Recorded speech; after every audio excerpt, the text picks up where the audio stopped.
I think it's also important to be broad-minded in your approach and not limit yourself to the 2 or 3 places that you might think, for whatever reason, are the most interesting places in the world. And that puts a burden on you to go out and explore the world and visit different galleries and visit different cities and visit different museums and try to find out what's out there. It is remarkable to me the number of times that I get approached by artists who really clearly haven't thought through why they're approaching this particular institution. And they may not really know what we do.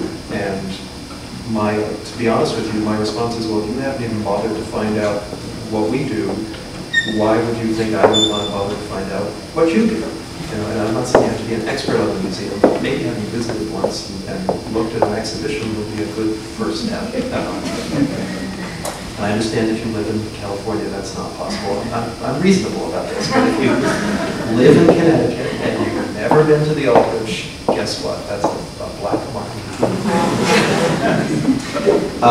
And that's true if you're a gallery owner in New York. If you get a sense that this person has come in and really doesn't have a clue about the artist the gallery shows, you know, that's a kind of basic disrespect.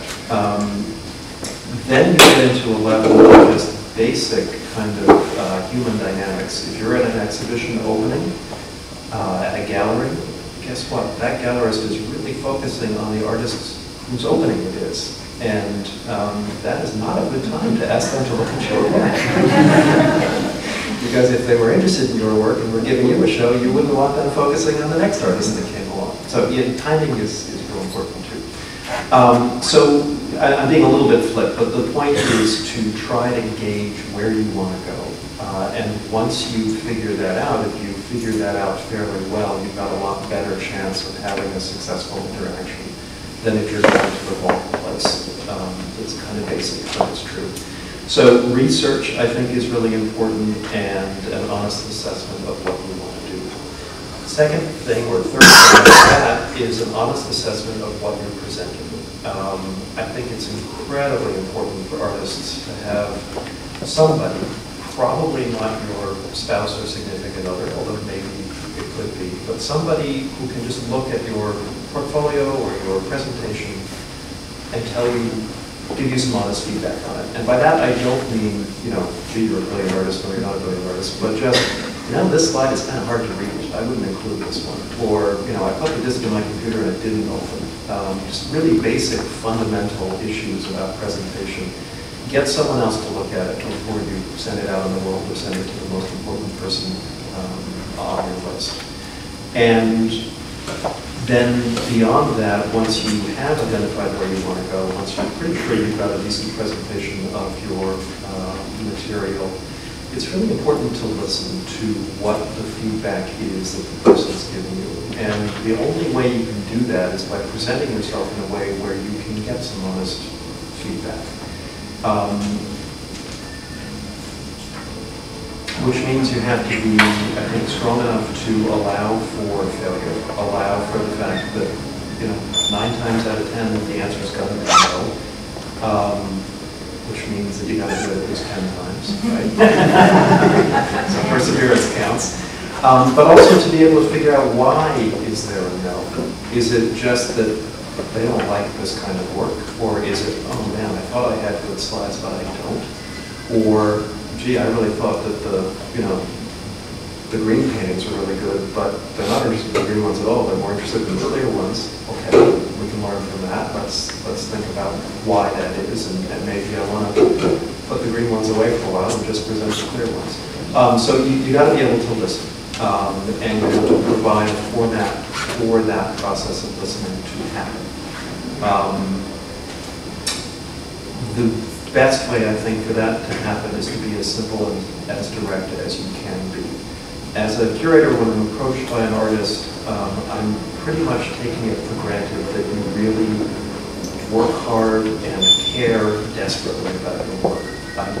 Yeah, it's an awkward and difficult process to approach a stranger about the most important thing in your life, the creative output that you have. So it's a given that you care, or you wouldn't screw up the courage to do it. So you don't have to kind of sell yourself as a passionate artist. You are, or you wouldn't be in this process.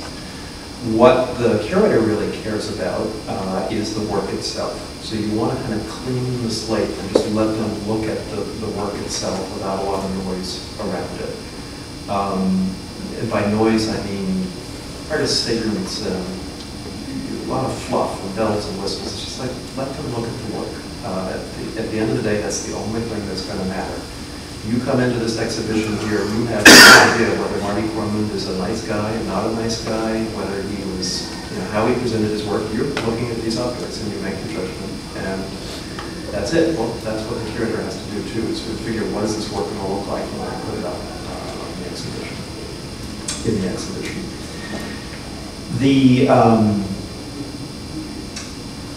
One of the most important lessons I got in this regard about feedback happened to me when I was very young. I think I was 18 or 19, and I went to an exhibition of Lee Krasner's work in New York.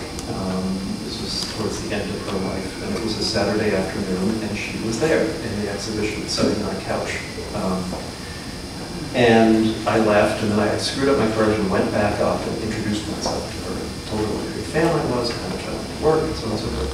She was very nice and chatted with me a while and said that whenever she had an exhibition, whenever she could, she would go on a Saturday, because that's the most crowded day, and just observe people looking at her work. Because she said it was the only time I can ever get truly honest feedback on what I make. And that, I think, is unbelievably important. In this studio visit, very few people will be really direct in their response to you. One tries to do it, but it's human nature to sometimes couch what you say or hedge your bets, whatever. But in that context of watching people watch your work, if they don't know who you are, you're going to get the unvarnished reaction. And it's not that they're going to give you some great insight, but you can tell, man, nobody cares about that drawing, they're all looking at that drawing. Or the overheard comment from one friend to another about a piece, you'll begin to understand what's communicating in the work and what's not. And ultimately, that level of communication is presumably what you're after. You were trying to communicate something to the viewer. So I would take advantage of every opportunity you can to get that kind of feedback and learn from it so that you're able to understand how better to get this message that you're trying to get across.